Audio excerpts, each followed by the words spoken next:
Saudara, DPR meminta Kejaksaan Agung bersikap transparan dalam menangani dugaan korupsi impor gula yang menjerat mantan Menteri Perdagangan Thomas Lembong. Wakil Ketua Komisi 3 DPR Ahmad Saroni menyebut transparansi Kejaksaan Agung diperlukan agar tidak menimbulkan spekulasi di masyarakat. Saroni menyatakan aparat penegak hukum harus menjelaskan secara terang tentang kasus yang dihadapi Thomas Lembong.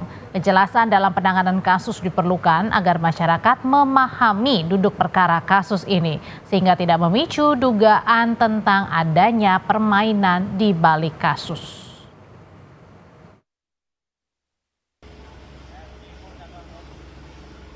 Apa benar Bapak ngasih izin persetujuan impor ke PT AP itu Pak? Bapak tahu nggak sih kalau itu? Menyampaikan para penegakan hukum untuk menyikapi hal yang terjadi ya, karena jangan sampai di ruang publik menduga-duga, atau apalagi orang pada umumnya kan nggak ngerti ini apa sih masalahnya misalnya. Ya sekarang pintar-pintarnya lawyer lah untuk membela Tom Lembong menyikapi dengan apa yang terjadi. Saya berharap ini menjadi terang benderang dan terlihat di publik bahwa tidak ada indikasi terkait intervensi, dan kasihan ntar pemerintah dianggapnya wah ini ada main-main misalnya gitu.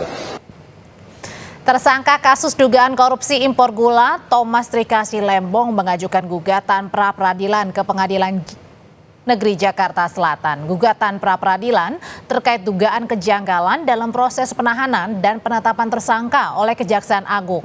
Melalui penasihat hukumnya, Ari Yusuf Amir, gugatan Tom Lembong diajukan ke Pengadilan Negeri Jakarta Selatan Selasa siang. Ari klaim Kejagung belum punya dua alat bukti yang cukup untuk menjerat Tom Lembong sebagai tersangka, termasuk persoalan pemeriksaan saksi Menteri Perdagangan hingga 2023. Tentang pada waktu proses penetapan sebagai tersangka tidak memiliki dua alat bukti yang cukup. Sampai saat ini kita tidak mengetahui alat bukti apa yang dimiliki oleh pihak kejaksaan sehingga menetapkan Pak Thomas Lembong sebagai tersangka. Artinya periode yang selanjutnya bukan Pak Thomas Lembong lagi. Nah, kalau betul kejaksaan menyidik periode itu, maka sudah layaklah mereka memeriksa menteri-menteri yang lainnya. Ini sama-sama kita tunggu nih. Sampai Pak Tom Lembong sebagai tersangka dan sampai ditahan, belum ada menteri-menteri lain yang diperiksa.